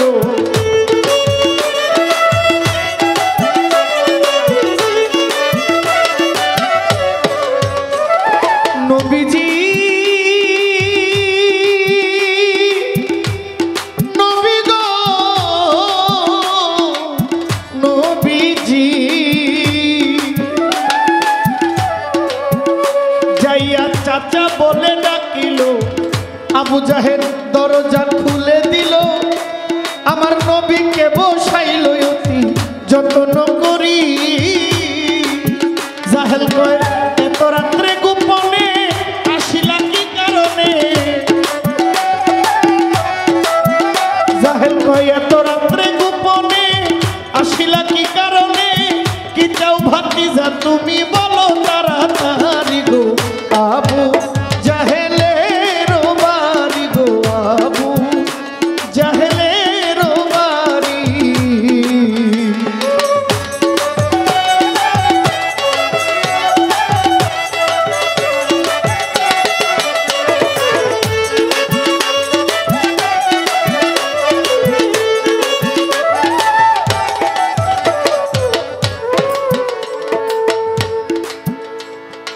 আমি গীবত করলে বিষয়টা সুন্দর হয় না। ওই যে আগে একেবারে শুরুতে বলছিলাম যে কথার প্রসঙ্গে যদি কথা আসে, এটা তো না কইয়া পারা যায় না, তাই না বাবা? আমার নবীর নবুয়ত ছোট, আর বেলায়েতের যে পালাটা আপনারা সাক্ষী দিবেন। আমার নবী যেভাবে দিন ধর্ম প্রচার কইরা গেলেন, বর্তমানে বেলায়েতের পীরমা শায়েখ যারা, এই কথাগুলো ইন্টারনেটের মাধ্যমে দেশ বিদেশের মানুষ জানবে, শুনবে, দেখবে। আমি তো মাজার নিয়েই চলি, যদিও পালাটা আমার নবুয়ত, আমি তো মাজারের বিপক্ষে না, কিন্তু যেটা হক তো হক। আমার নবী যেভাবে খেজুর পাতার বিছানায় থাইকা ধর্ম প্রচার করে গেছে। এই বর্তমান জামানায় যারা অলিয়া উলিয়া সবাই না, ঢালাও ভাবে বলা বেয়াদবি, আল্লাহ মাফ করুন। এখন যারা অনেকে পীর দাবি কইরা ধর্ম দিন প্রচার করে, আমার নবীর মতো কি তারা এত কষ্ট করে প্রচার করে? হ্যাঁ, আমার নবী যেভাবে পরিশ্রম করে গিয়েছেন ধর্মের জন্য, আল্লাহর কালামকে মানুষের কাছে পৌঁছানোর জন্য, আর এখন যে মানুষের কালাম মানুষ পৌঁছায়, পার্থক্য আছে না? আছে। এটা একটা ইঙ্গিত দিলাম। আমার নবীর গানটা পুরোটা শুনেন। ধর্ম প্রচার করতে গিয়ে নবী মাইর খাইছে, আর এখন ধর্ম প্রচার করতে হইলে আরাম আয়েশ, কোনো কিছুর কমতি আছে? কই নবুয়ত কই বেলায়ত। আমরা এটাকে পুঁজি করে রাখছি, এটাকে আমরা পুঁজি করে রাখছি। ওই যে ত্যাগ, যারা ত্যাগ করেছে তারা স্বর্গসুখ পেয়েছে, যারা ত্যাগ করে নাই তাদের বাহাদুরিটা ক্ষণিকের। কি বাবা? ক্ষণিকের।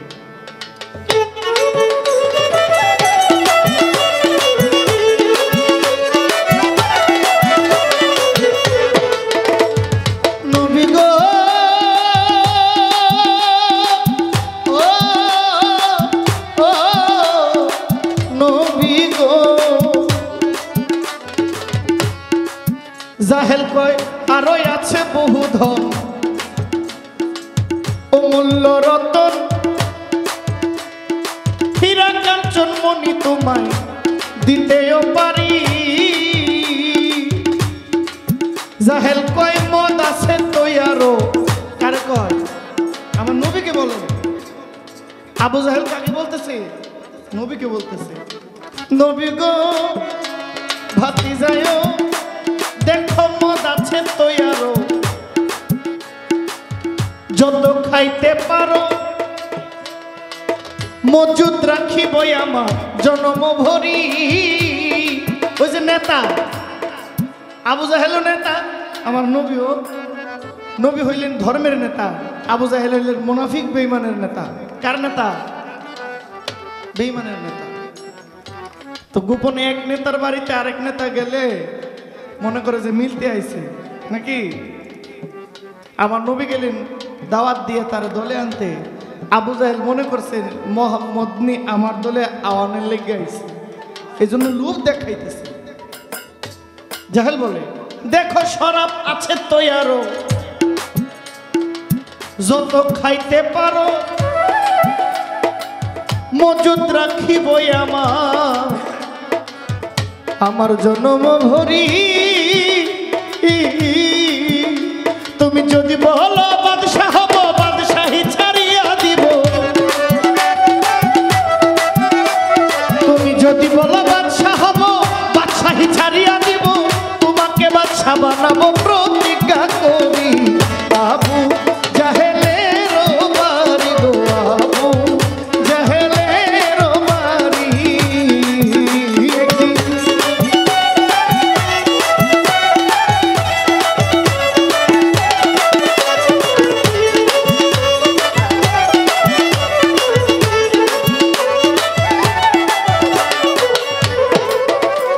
নবীজি, নবী গো,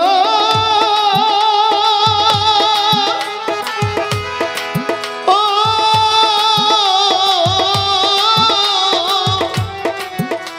নবী গো, নবী আরো আছে বহু ধন আমার কাছে, অমূল্য রতন, তোমার হীরা কাঞ্চন মণি মুক্তা দিতেও পারি। আমার আল্লাহ বলেন, বন্ধু আমি আপনাকে তুর পাহাড়ের সমান একটা স্বর্ণ আমি আপনাকে দিয়ে দেই। আমার নবী বলেন, বন্ধু ওগো আমার আল্লাহ, এই তুর পাহাড়ের মতো সমান স্বর্ণ যে আমার দিবেন, এই স্বর্ণ কি আমার উম্মত পাবে না আমার জন্য? আমার নবী বলেন, এই সম্পদ কি আমার একা না এর ভাগ আমার উম্মত পাবে? আল্লাহ বলেন, বন্ধু এই সম্পদ কারো জন্য না, শুধু তোমার জন্য। আমার নবী বলেন, আমি সেই নবী না, আমি সম্পদের পাহাড় বানায়া প্রাসাদ বানায় থাকবো, আমার উম্মত না খেয়ে থাকবো।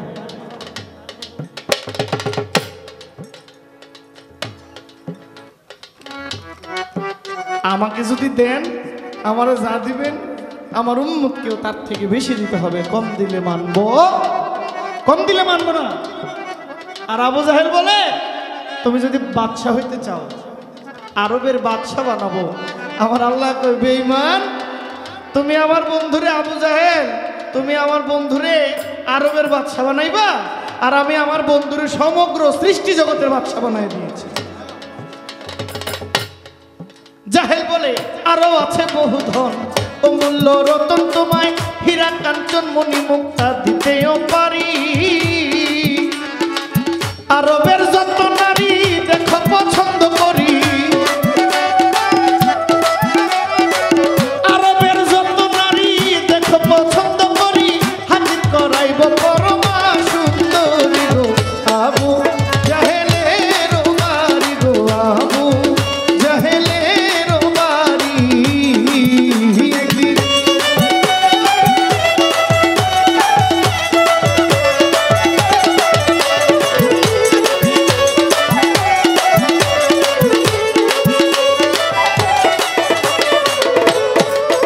ও নবী গো,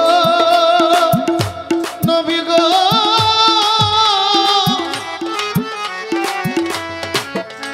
নবী গো,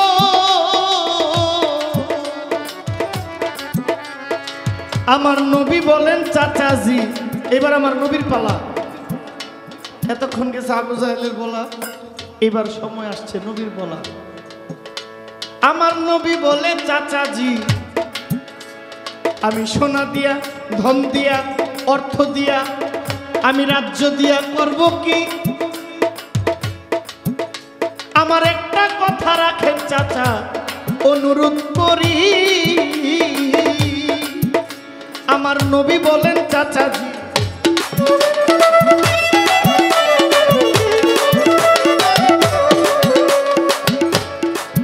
ওই আমার নবী বলে, চাচাজি,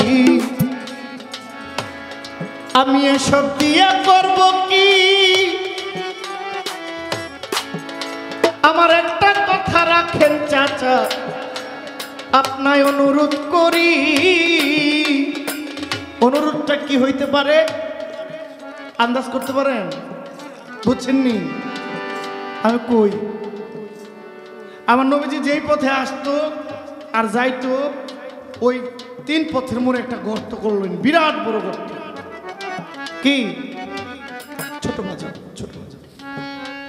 একটা গর্ত করলেন, গর্ত কইরা আবু জাহেল বাড়িতে গিয়া বসে আছে। আমার নবীজি অন্ধকার পথে আসবে, গর্তের মধ্যে পইরা নবীজি বিদায় হয়ে যাবে। আমার নবীজি যেদিন গর্ত করলেন, এই দিন আর এই রাস্তায় নবী আসে নাই, অন্য রাস্তায় ঘুরে আসছে। আবু জাহেল সকাল ভোরবেলা গর্তের কাছে গেলেন, পড়ছিনি দেখতো, গিয়ে যে উকি দিছে, উকির লগে একটা কই থেকে যেন বাতাস একটা আইসে, ধাক্কা খেয়ে নিজেই গর্তের ভিতরে গেছে।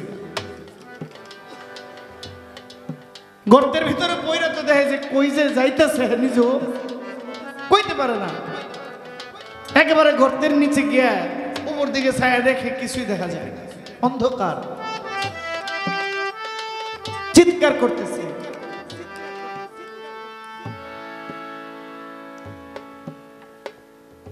আমার সৈন্যরা কই, আমার উদ্ধার করো।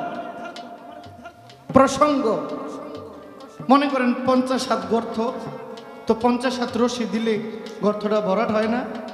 কি বাবা, হয় না? 50 হাত গর্ত, রশি দিছে 100 হাত, তারপরে রশির মাথা আবু জাহেল পায় না। কয় আরো রশি দে, আরো আরো ছাড়ে, কিন্তু যত রশি দেয় ওই রশি আবু জাহেলের হাত পর্যন্ত আর আসে না। নাগাল মানে রশি ধরলে টাইম দিয়া উঠাইব, ওই সুযোগ নাই। আমার নবীজি বললেন, নবীজিকে খবর দিলেন, এই গর্ত থেকে আমার ভাতিজা ছাড়া ওঠানোর মতন ক্ষমতা কারো নাই, আমার ভাতিজারে খবর দে। আমার নবীজিকে খবর দিলেন, নবীজি আসলেন, আমার নবীজি তো জানতেন গায়েবের খবর, তিনি জানেন, তিনি গায়েবের খবর জানেন। আমার নবীজি মুস্কে হাসেন, চাচা আপনি গর্তের ভিতরে পড়ে গেলেন, এটা তো হইল না। বলে বাজান আমি তো তোমারে ফালানোর লাগে এটা করছি, আমি পড়ে গেছি, আমার উঠাও। কয়েকটা শর্ত আছে, একটা শর্ত আছে, উঠাইতে পারি, এক শর্ত। বলে কি? বলে আপনি পড়বেন কলেমা লা ইলাহা ইল্লাল্লাহ মুহাম্মাদুর রাসূলুল্লাহ সাল্লাল্লাহু আলাইহি ওয়াসাল্লাম। আপনি যদি এটা পড়েন আপনারা আমি গর্ত থেকে উঠাইতে পারি। আবু জাহেল বললেন যে ভাতিজা আমারে উঠাও, আমি পড়ব, আমারে উঠাও। বলে না চাচা আপনি পড়েন তারপরে উঠাবো। আবু জাহেল বলেন ভাতিজা তুমি আমাকে উঠাও, আমি কথা দিলাম আমি পড়ব। পড়বেন তো চাচা? হ পড়ব। আমার নবী বিসমিল্লাহ বলে ডান হাত গর্তের ভিতরে ছাইরা দিলেন, আবু জাহেলের হাতের সঙ্গে লাগে গেছে। সুবহানাল্লাহ। টান দিয়ে আমার নবীজি আবু জাহেলের উঠাইলেন। চাচা আমার দায়িত্ব তো আমি পালন করছি, উঠাইছি, আপনার দায়িত্বটা পালন করেন। বলে ভাতিজা তখন গর্তে ছিলাম, তখন গর্তে ছিলাম, এখন আমি গর্তে নাই, তোমার কথা রাখার মতো সময় আমার। যখন তোমার কেউ ছিল না, একটা কথা আছে না, আবু জাহেল যাকে কখনো বোঝানো যায় নাই নবী কি, নবুয়ত কি, ধর্ম কি, যা কখনো তাকে বোঝানো সম্ভব ছিল না, বর্তমানেও আবু জাহেলের চরিত্রের লোক আছে। আবু জাহেল নাই কিন্তু আবু জাহেলের সেই চরিত্রের লোক আমাদের সমাজে আছে। ধন্যবাদ।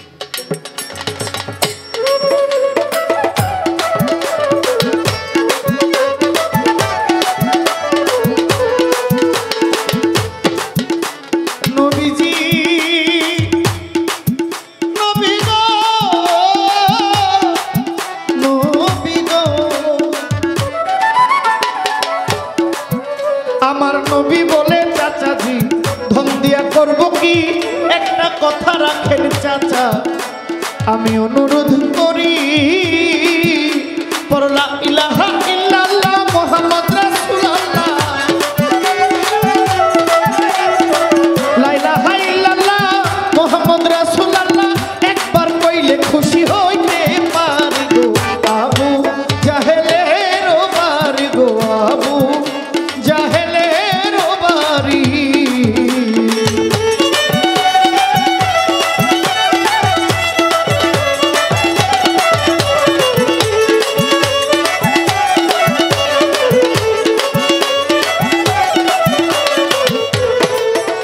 নবী গো আবু জাহেলের কথা শুনিয়া হাতে লাঠি লইয়া নবীর গায়ে মারিল কয়েকটা বাড়ি।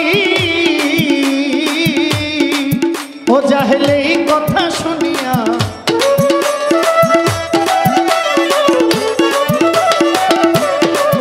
আবু জাহেলে এই কথা শুনিয়া তার হাতে লাঠি লইয়া আমার নবীর গায়ে মারিল কয়েকটা বাড়ি। ওর লাঠির বাড়ির আঘাতে মাথা গেল ফেটে, লাঠির বাড়ির আঘাতে শরীর গেল ফেটে, মাটিতে খাইতেছে গড়াগড়ি। আবু জাহেলের বাড়ি গো, আবু জাহেলের বাড়ি।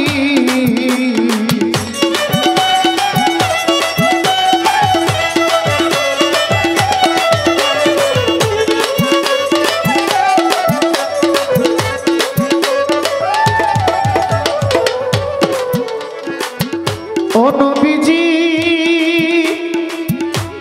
নবী গো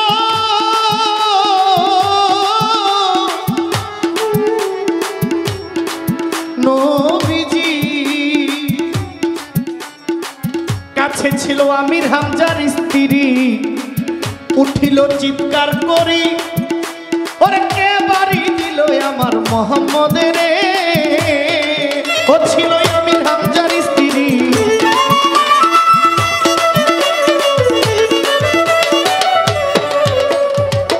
আমি হামজার স্ত্রীর নাম হলো দুধমা হালিমা।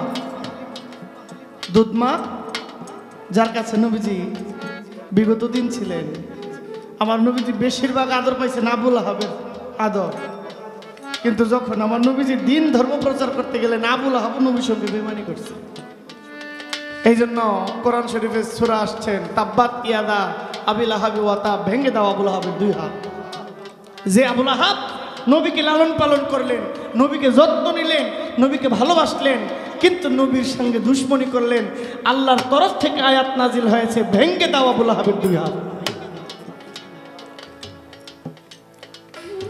একটা কথা বলি, যদিও পালায় কথাটা বলা উচিত না, আমি জহির পাগলা হয়ে বলছি না, আমি একজন সাধারণ জনগণ হয়ে আমার সহশিল্পী চন্দ্রা সরকার, যিনি বেলায়েতের পালায় অলিদের সম্মান গাচ্ছেন, গাইতেছেন, আমি জহির হয়ে বলছি না। জহির হয়ে বললে আমার বাইনা কইমা যাব, সাধারণ ছেলে হইয়া বলতেছি। আপনি বলবেন আমার নবীজির কাছে যদি কেউ হাদিয়া নিয়ে যাইতো, আমার নবীজি কাউরে ছোট অক্ষরে বড় অক্ষরে দেখতেন না। কিন্তু বর্তমান অলিয়া উলিয়াদের দরবারে যে বড় গরু নেই হেয়ার মিছিল বড় হয়, যে মুরগি নেই হেয়ার মিছিল নেই কেন? কি আপনারা সবাই তরিকার লোক, আমি বিশ্বাস করি। আপনারা অলিয়া উলিয়ার পাগল ভক্ত, আমিও অলিয়া উলিয়ার পাগল, আমিও খাজা বাবার পাগল একজন আসে। আমার নবীর দরবারে যদি কেউ মোমবাতি নিয়ে যাইতো, কেউ একটা খুরমা নিয়ে যাইতো, আমার নবী একটা খুরমা যারে খাওয়াইতো, তারে যেই নজরে দেখতো আমার নবী। খুব সুন্দর। আজকে প্রতিপক্ষ শিল্পীর বলা কওয়া। আমার একটি কথা ছিল আল কোরআন মতে যে নবুয়াতের একজন নবী, বেলায়েতের একজন অলি, দুজনে যুদ্ধ লাগলো। নবুয়াতের নবী তিনি হেরে গেল, বেলায়েতের অলির জয় হইল। তিনি বললেন আমি আমার প্রশ্নের জবাব দিয়ে গিয়েছি, সুন্দর। সেজন্য ওইদিকে আর তিনি আর কথা ওই পর্যন্তই রেখেছেন। তারপরে একটু বলা ক রেখেছেন, ভালো সুন্দর সুন্দর সুন্দর, কঠিন সুন্দর। এবার আমার কাছে প্রশ্ন রেখে গেছে একটি, কিন্তু গীবত করছে অনেক। হ্যাঁ, সেই গীবতগুলা কি, পীরের বাড়িতে বড় গরু নিয়ে গেলে তার আপ্যায়ন ভালো হয়, আর মুরগি যে নিয়ে যায় তার আপ্যায়ন তেমন ভালো হয় না, এই বুঝাইল। আবার বলল মাজারে যাইয়া পীরের বাড়ি যাইয়া অলি হওয়া যায়, এটা আমাকে কি বলছে? পীরের বাড়ি যাওয়া ছাড়া অলি হয়, এটা আপনারা কে বলছে? কথা বলেন, মেপে কথা বলেন না। গায়ের জোরে পাহাড়কে ধাক্কা দিলে পাহাড় কখনো সরে না, নিজেই পাছাত সরে যাবেন। গায়ের জোরে পাহাড় ধাক্কাইতে চাইতেছেন নাকি? পীরের বাড়ি যাইয়া অলি হওয়া যায় না? পীরের বাড়ি যাওয়া ছাড়া কেউ কখনো অলি হতে পারে না। যদি পারত আমার শেখ ফরিদ আল্লাহর অলি, তিনি 12 বছর পর্যন্ত জঙ্গলে গিয়ে সাধন করছে, তার সাধনা ভজনা হয় নাই। গেল কার কাছে? বোয়ালি শাহ কালামদারের কাছে। লক্ষ্য করে শুনবেন, বোয়ালি শাহ কালামদারের কাছে গেল, যাইয়া বলে দয়াল আপনি আমাকে মুরিদ করেন। আস্তে বলে দয়াল আপনি আমাকে মুরিদ করেন। এখন বোয়ালি শাহ কালামদার মনে মনে ভাবে যে আমি যে তাকে মুরিদ করব, এ তো সাধনা ভজনায় অনেক আগানো, আমি তাকে মুরিদ করব কেমন করে? তাকে মুরিদ করতে তিনি বলল না, আমি তোমাকে মুরিদ করতে পারবো না, তুমি চলে যাও কুতুবউদ্দিন বখতিয়ার কাকির কাছে। কুতুবউদ্দিন বখতিয়ার কাকির কাছে গিয়ে তিনি 12 বছর পর্যন্ত ওজুর পানি গরম করলো। কার? আমার কুতুবউদ্দিন বখতিয়ার কাকির। 12 বছর ওজুর পানি যেদিন গরম করা শেষ হইল, সেদিন দয়াল একটা পরীক্ষা নিল। প্রতিদিন যেখানে আগুন পাইতো, আজকে শেখ ফরিদ ওইখানে গেল, ওইখানে যেয়ে দেখে আগুন নাই। নদীর পাড়ে চলে গেল, নদীর পাড়ে গিয়ে দেখে নদীর ওই পাড়ে একটু আগুন দেখা যায়। শেখ ফরিদ কুতুবউদ্দিনের নাম স্মরণ করে নদীর মধ্যে একটা ঝাঁপ দিছে। ঝাঁপ দিয়ে যখন মাছ দরিয়ার মধ্যে গেছে, যাইয়া দেখে মাছ দরিয়ার মধ্যে যখন চলে গেছে, আস্তে আস্তে করে নদীর মধ্যে ডুবে যায়। আমার কুতুবউদ্দিন বখতিয়ার কাকি একটা কলা গাছের ভেলা হয়ে শেখ ফরিদের বুকের মধ্যে লাগে। গাছটা বেয়ে বেয়ে নদীর ওই পার হইল, নদীর ওই পার হয়ে গিয়ে দেখে একটা সুন্দরী নারীর কাছে একটু আগুন দেখা যায়। বলে মা তুমি আমাকে একটু আগুন দিতে পারো? বলে আগুন দিব, একটা কথা আছে। বলে কি কথা? বলে তোমার আমার সাথে দৈহিক মিলন করতে হবে, তাহলে আগুন দেব। এটা বিলাইতের কথা। বলে আমি দৈহিক মিলন কি করে করব? আমার জীবন যৌবন সবকিছু আমি আমার মুর্শিদ কুতুবউদ্দিনের চরণে দিয়ে দিছি, আমার বলতে কোনো কিছু নাই মা, আমি তোমার সাথে দৈহিক মিলন করতে পারবো না। বলে ঠিক আছে, তাহলে তোমার যে দুইটা চোখ আছে চোখ দুইটা আমাকে দাও, তার বিনিময়ে তোমাকে আগুন দেব। দুইটা চোখ উঠাইয়া ওই সুন্দরী নারীর হাতে দিয়ে বলে আপনি আমার বাইরের চোখ দুটি নিতে পারলেন, কিন্তু আমার হৃদয়ে আমার অন্তরের মধ্যে দুটি চোখ আছে, যে চোখ দিয়ে আমি আমার মুর্শিদ কেবলাকে দেখি, এই চোখ দুটি আপনি নিতে পারবেন না। দুটি চোখ উঠায় ওই নারীর হাতে তুলে দিল। ওই কলা গাছটা বেয়ে বেয়ে আস্তে করে নদী পার হইল। পার হয়ে শেখ ফরিদ আউলিয়া কুতুবউদ্দিনের কাছে যায়, কয় দয়াল 12 বছর আমার পূর্ণ হয়ে গেছে, এই নেন আপনার রোজুর পানি, আমার আপনার আর মুরিদ করতে হইব না, আমি বাড়ি যাই গা। কয় কেন? কয় যেই দয়াল বিপদে ভক্তের বিপদে ভক্তকে উদ্ধার করে না, ওই রকম দয়াল আমার দরকার নাই। বলে কেন রে পাগল? বলে আজকে আমি যখন বিপদে পড়লাম, আমি নদীর মধ্যে ঝাঁপ দিলাম, নদীর মধ্যে কোথাও আমি আগুন পাই না, নদীর মধ্যে ঝাঁপ দিয়ে যখন আমি মাছ দরিয়ার মধ্যে ডুবতে লাগলাম, তখন আমি কুতুবউদ্দিন বলে ডাকলাম, তুমি দয়াল কইছিলা, তুমি তো আমাকে সেদিন উদ্ধার করলা না, তখন উদ্ধার করলা না? বলে তাই বুঝি? বলে হ্যাঁ। বলে তোমার মতো দয়াল আমি চাই না, আমি বাড়ি চলে যাই। বলে ঠিক আছে তুমি যাবার সমস্যা নাই। শেখ ফরিদ তুমি যখন দয়াল কুতুবউদ্দিন বইলা নদীর মধ্যে ঝাঁপ দিলা, তখন একটা কলা গাছের ভেলা তোমার বুকের মধ্যে লাগছিল না? বলে হ্যাঁ দয়াল। বলে তুমি কলা গাছটাকে পার হয়ে যখন টেনে তুমি উপরে উঠাইলা, শেখ ফরিদ তুমি আমার পৃষ্ঠের মধ্যে একটু লক্ষ্য করে তাকিয়ে দেখো তো, আমার পৃষ্ঠটা চুলে রক্ত বের হচ্ছে। ওই কলা গাছটা কে ছিল শেখ ফরিদ জানো? ওই কলা গাছটাই ছিল তোমার মুর্শিদে মুকাম্মেল কুতুবউদ্দিন বখতিয়ার কাকি। একটা কলা গাছের ভেলা হয়ে তোমার সামনে এসে তোমার বুকের মধ্যে লেগেছিল, সে আর কেউ নাই, সে আমি তোমার মুর্শিদ কিবলা। বলে তাই বুঝি দয়াল? আমার চোখ দুইটা যে নারী নিয়ে গেল উনি কে? বলে উনি আর কেউ নয়, উনি তোমার গুরুমা। তোমাকে পরীক্ষা করে দেখলো তুমি কতটা নিজেকে আয়ত্ত করতে পেরেছো, তুমি কতটা বেলায়েতি শক্তি তুমি ধারণ করেছো, তাই তোমাকে পরীক্ষা করে দেখলো। তোমার চোখে হাত দিয়ে দেখো, তোমার চোখ তোমার চোখের জায়গায় আছে। বাজান 12 বছর পীরের বাড়ি পাইরবি কইরা শেখ ফরিদ আল্লাহর ওলি খাতায় তার ডাইরেক্ট নাম হয়ে গেল। আর পাগলাই কয় কি? পাগলাই কয় পীরের বাড়ি যায় না ওলি হওয়া যায় না, এই জন্যই তো পাগলা, এই জন্যই পাগল পাগলি পাগলি কথাবার্তাই বলে। পাগলে কিনা বলে, ছাগলে কিনা খায়, এই কথার কোনো ভ্যালু নাই। পীরের বাড়ি ছাড়া কখনো ওলি হওয়া যাবে না। তবে একটা গীবত করেছেন, আপনি কি জানেন? নবুয়তে গীবত করা আর মরা ভাইয়ের, আপন ভাইয়ের গোস্ত ভক্ষণ করা এক সমান।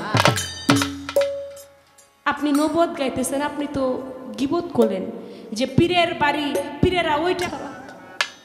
আমার পাশে এসে এখনো বসে থাকে, আমার একটা ভরসা, হঠাৎ করে এখন অসুস্থ হয়ে গেল, আস্তে চলে গেছে। দোয়া করবেন সবাই আমার বাবার জন্য, কারণ তার পুরো একটা ফ্যামিলি শেষ হয়ে গেছে। সে এখন বেঁচে আছে আমার এই গানের মধ্য দিয়ে। আমি গানের থাকলে আমার বাবা যদি একদিন বাড়িতে থাকে ঘুমাইতে পারে না, অসুস্থ শরীর নিয়েও আসে আমার সাথে, তাই সেখান থেকে সবাই বলে মইরা গেছে।